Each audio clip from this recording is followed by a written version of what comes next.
Sobat Armory dimanapun kalian berada, kembali kita di channel Koni Black Box bersama Ibu Koni Rakundin Bakri. Selamat pagi Ibu, apa kabar Ibu? Selamat pagi, sehat. Makasih. Sehat, luar biasa. Ini lagi seru nih Bu tentang Al Zaitun Ibu ya. Saya izin menggambarkan tentang fenomena Al Zaitun ini Bu ya. Pada 20 Juni 2023 yang lalu, pendiri-pendiri Mahat Al Zaitun, Prof. Dr. Syekh Panji Gumilang, siap memberikan nama kapal keempat yang sedang dibangun di galangan kapal PT Pelabuhan Samudra Biru Mangun Kencana. Galangan kapal ini berada di bawah Lembaga Kemakmuran Masjid LKM Rahmatan Lil Alamin yang berlokasi di area Pondok Pesantren Al Zaitun, Kabupaten Indramayu, Jawa Barat. Nah, kapal yang disebut kapal Koni nanti ini dibuat setara dengan Bahtera Nabi Nuh yang memiliki panjang 158 meter, tinggi 50 meter, dan lebar 25 meter yang terdiri 3 tingkat. Menurut dia, pembuatan kapal besar itu untuk mengingatkan masyarakat Indonesia bahwa dulu mereka berasal dari keturunan para pelaut hebat. Namun di sisi lainnya, Pondok Pesantren Al Zaitun juga memiliki sejumlah kontroversi. Tidak kurang mendapat perhatian dari MUI, sejumlah ormas keagamaan, dan sekarang makin ramai dibicarakan. Jadi Bu Koni, apa sebenarnya yang diusulkan ke Ibu nih dari Al Zaitun ini, Bu? Oke, pertama saya agak luruskan sedikit ya. Jadi Al Zaitun itu rencananya membuat 3 kapal, ya Ya, kan? Kapal pertama itu yang 150-an meter itu sudah dibuat, sedang dalam proses pembuatan. siap. Namanya kalau tidak salah itu nama istri beliau, kalau tidak salah ya. Oh, iya, iya, Bu. Kemudian kapal kedua itu yang disampaikan tadi panjangnya sekitar 158 meter. Artinya itu mungkin lebih kurang segede frigate ya. Kalau aku bilang sih, kalau kita mau gambarkan tuh kira-kira segede frigate lah. Itu akan Ya, diberi nama Ratu Kalinyamat. Jadi yang selesai itu udah yang sedang dalam proses kapal 1, lalu akan kapal 2 yang kapal satu. namanya Kalinyamat, Iya. dan beliau menyatakan akan membuat kapal ketiga sebesar Bahtera Nabi Nuh dan akan diberikan nama Koni Hmm. Bakri. Nah, saya itu kan nggak, Uish. saya tidak Iya, iya, Syekh Panji Gumilang, saya belum pernah bertemu dengan Syekh Panji Gumilang, saya belum pernah iya, berkomunikasi dengan Syekh Panji Gumilang.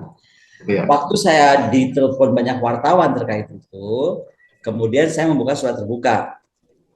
Karena buat saya ada 2 hal. Pertama, saya salut kepada beliau karena ini intinya beliau itu ingin mewujudkan ekonomi biru Indonesia. Dan kalau bicara kapal Nabi Nuh, saya tuh baca di Quran nggak ketemu ukurannya. Tapi kalau saya baca di Injil, itu kira-kira kalau dikalkulasikan sekarang panjangnya tuh 365 meter.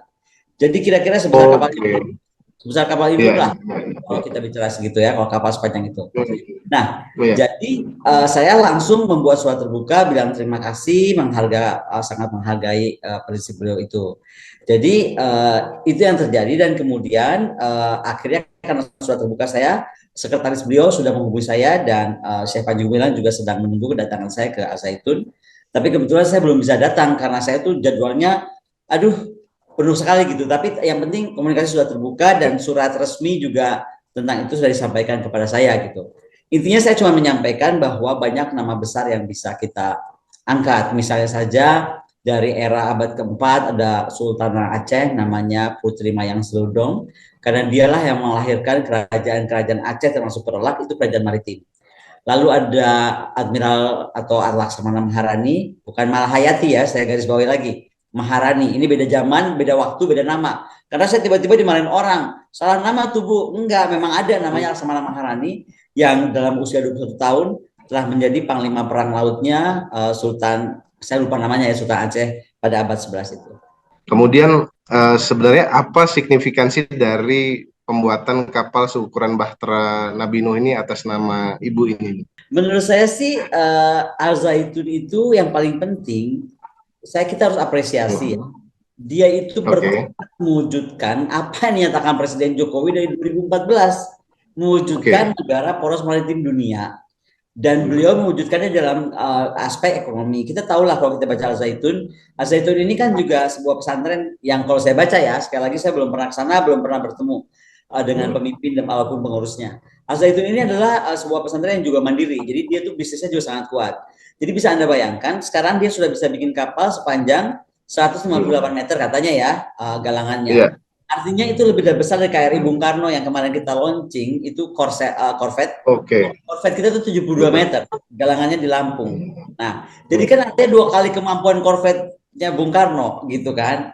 Iya. Kalau untuk saya, yang penting beliau itu, dan saya berharap malah pesantren lain, gereja-gereja, pura-pura, kelenteng-kelenteng, kalau perlu yang punya area laut, ya kan, atau pesisir, itu malah mengikuti langkah beliau. Karena kan ada konkret yang dia buat. Jadi gini loh, beda antara visi tanpa kata-kata sama dari visi dengan konkret dilakukan gitu loh.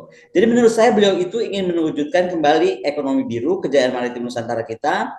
Bagaimana juga ingin yang paling penting ya, yang beliau ingin wujudkan menurut saya itu keberdikarian, gitu loh. Keberdikarian karena tidak mudah memiliki kemampuan skill galangan kapal raksasa gitu. Dan langkah keberdikarian inilah yang kita harus kemudian pahami. Nah, kalau saya boleh cerita sedikit, masalahnya agak lama ya. Buat saya kenapa saya berbeda?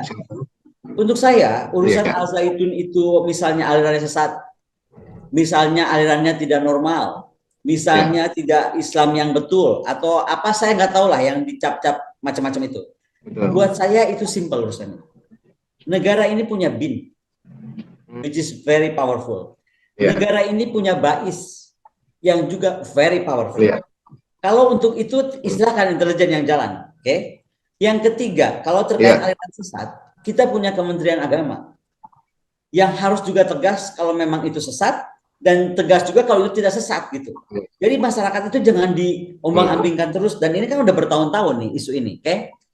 Yang kenapa saya menghargai beliau? Karena begini ya, saya mau cerita kenapa kemampuan kapal kita itu buruk sekali. Saya udah cerita panjang kali lebar tentang Ratu Kalinyamat, betul nggak? Bagaimana Ratu Kalinyamat setiap tahun bisa mampu memproduksi kapal, baik kapal dagang, kapal perang. Sekarang saya mau cerita kenapa kemampuan kapal membangun kapal bangsa Indonesia itu hilang. Ya, kalau kita mau mundur ke abad 15, ke era kerajaan Goa. Jadi gini loh, tahu pinisi kan? Oke? Pinisi itu dibuat di Bira. Nah, jadi wilayah Bone, wilayah semua itu kerajaan maritim di mana Raja Goa waktu itu tuh sangat mengedepankan kekuatan maritim. Jadi dia tuh menjadi di puncak kekuasaannya waktu itu membangun namanya siapa ya? Raja Goa ke-9. Namanya kalau nggak salah Karaeng Tumparisi Kalona, kalau nggak salah namanya ya. Kemudian disusul juga Raja Goa ke-16 Sultan Hasanuddin. Nah, bagaimana dia tuh membangun kebudayaan besar maritim, which is Maritime Great Traditions. Jadi artinya apa sih gitu loh. Jadi nggak bisa kita bilang kita negara poros maritim dunia gitu. Tapi kita nggak mewujudkan itu. Nah, di era beliau, tradisi maritim, nyanyian-nyanyian laut, undang-undang kelautan atau kemaritiman, mitologi laut, astronomi, astrologi, ya kan. Kemudian mainan olahraga, ya kan. Arsitektur kelautan, shipping building, bagaimana seni, arsitek, benteng pertahanan, komoditas, rute pelayaran gitu kan, etika perang, bayangin, termasuk pampasan perang dan harta dan manusia, itu sudah diwujudkan. Dan saya nggak cuma bicara soal Sultan Hasanuddin ataupun Karaing, tapi bicara misalnya Aceh. Aceh kan juga kerajaan maritim. Jepara sudah jelas lah, dia kesultanan maritim ya. Banten, kerajaan maritim. Umba Opu, kerajaan maritim. Nah, pertanyaannya gitu kan, waktu era itu kenapa kita bisa jadi kerajaan maritim? Kembali saya bicara Goa aja dulu nih ya. Goa itu untuk jadi kerajaan maritim dia punya waktu itu sekitar berapa ya? 9 atau 10 kapal perang. Ada Igale Dondona, ada Igale Nyanyi Sangguk, ada Igale Mancing Nyala. Pokoknya dia itu punya beberapa, kalau kita sebut sekarang flotila. Dari mulai kapal besar, ya kan? Kalau nggak salah yang paling besar namanya Igale Dondona. Lalu kapal-kapal kecil nih yang mengikuti si kapal besar ini ya. Ya, waktu itu kan belum era kapal selam, masih kapal biasa. Nah, itu ada Igale Uangang, ada Igale Siga misalnya. Nah, semua kemampuan membuat kapal dagang, kapal perang yang tadi dengan flotila itu dihilangkan oleh Belanda. Kenapa?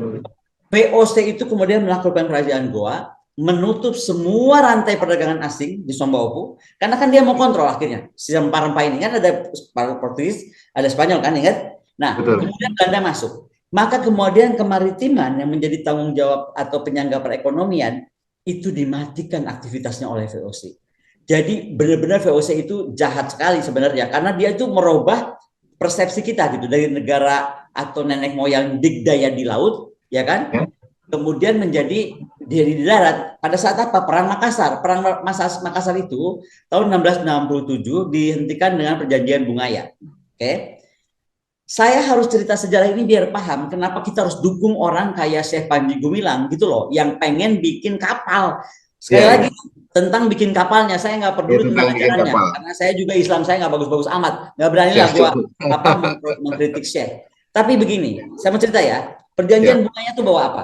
Satu, semua orang Goa yang atau Bajau yang jago bikin kapal, orang-orang Bajau kan yang jago bikin kapal, yang tadi kapal ya, perang, kapal dagang, itu harus jadi rakyat VOC. Artinya dia pindah, tanda kutip ya, pindah warga negara.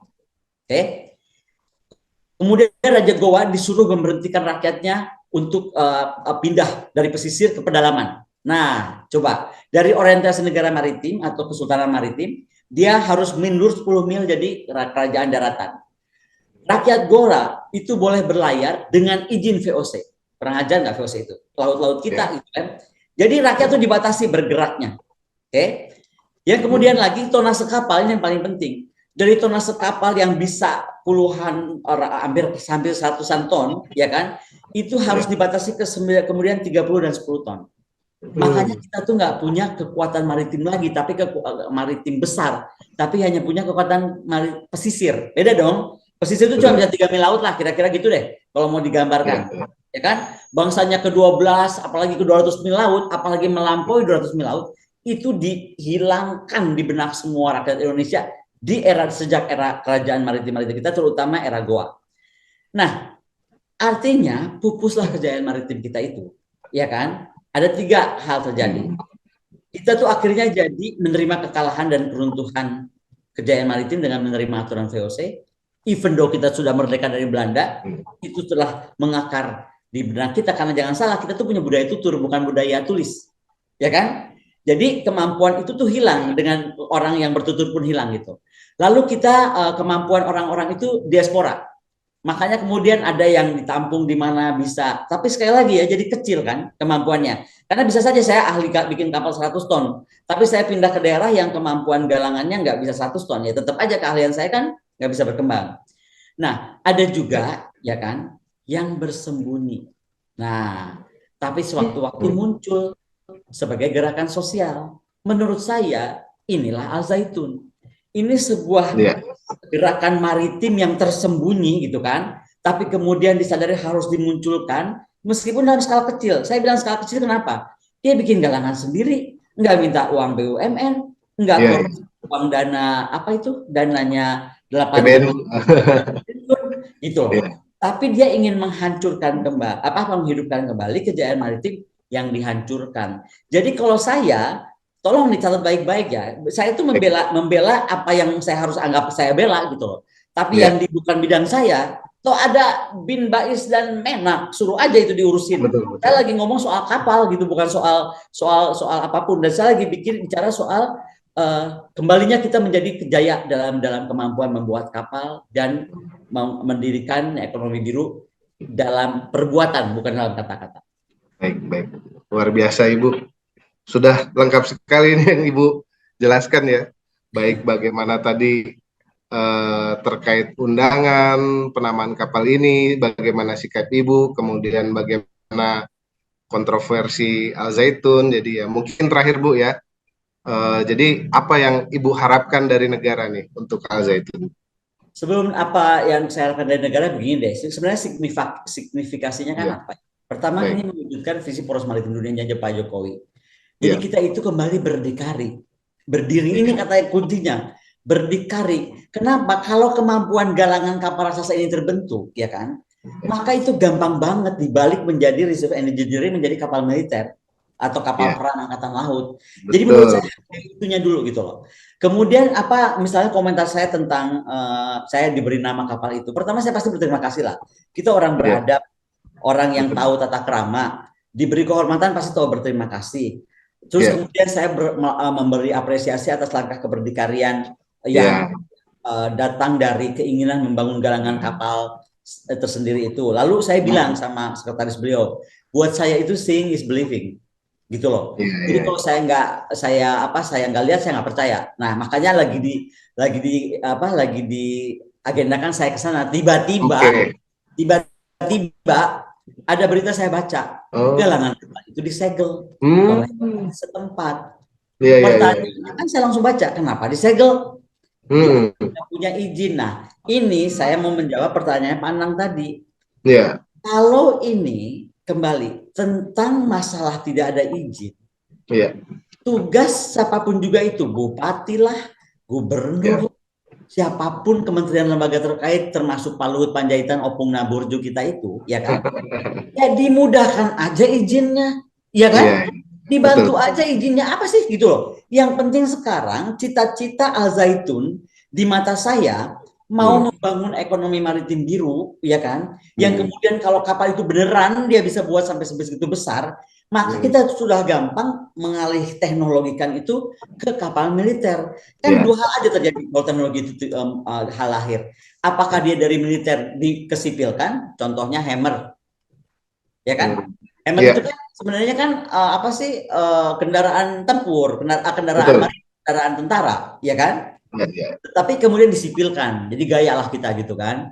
Nah, sekarang bisa juga dibalik dari yang sipil itu dikemiliterkan, banyak lah bisa terjadi. Kita bisa bicara itulah Hmm, dari aspek industri iya, pertahanan. Jadi kan macam-macam kan, bisa reverse engineering, bisa ini, bisa itu.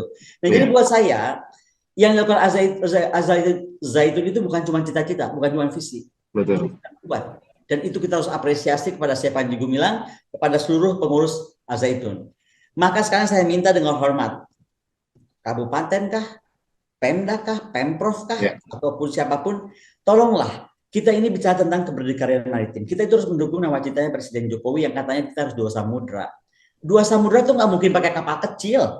betul, Kapal betul. 72 meter juga masuk ke laut lepas mah gampang itu hancur lebur. Betul nggak? Betul, betul, Bu. Jadi gimana kemampuan kapal besar itu yang kita harus ini. Nah, kalau ditanya tadi terakhir, apa Ibu harapkan dari negara? Iya, Jujur dan tegas itu aja lah. jujur Saya dan udah tegas. capek deh ngeliatin kita itu cuma bermain kata, bermain analogi gitu, tapi kemudian memusnahkan diri kita sendiri gitu. Saya udah cerita tadi ya, bagaimana VOC dalam beratus tahun mengecilkan kemampuan maritim. Tadi saya cuma cerita soal Goa. Saya bisa cerita Ya, lagi soal Kalinyamat yang kemudian diberi hoax seolah-olah perempuan nggak bener hanya karena kemampuan dia di laut gitu, dan lain-lain dan lain-lain. Jadi sekali lagi kalau saya urusan bagaimana Al Zaitun, kenapa Al Zaitun, apakah dia sesat atau tidak sesat, itu bukan urusan saya. Itu ya, urusan dari siap. BIN, Bais, dan Menak.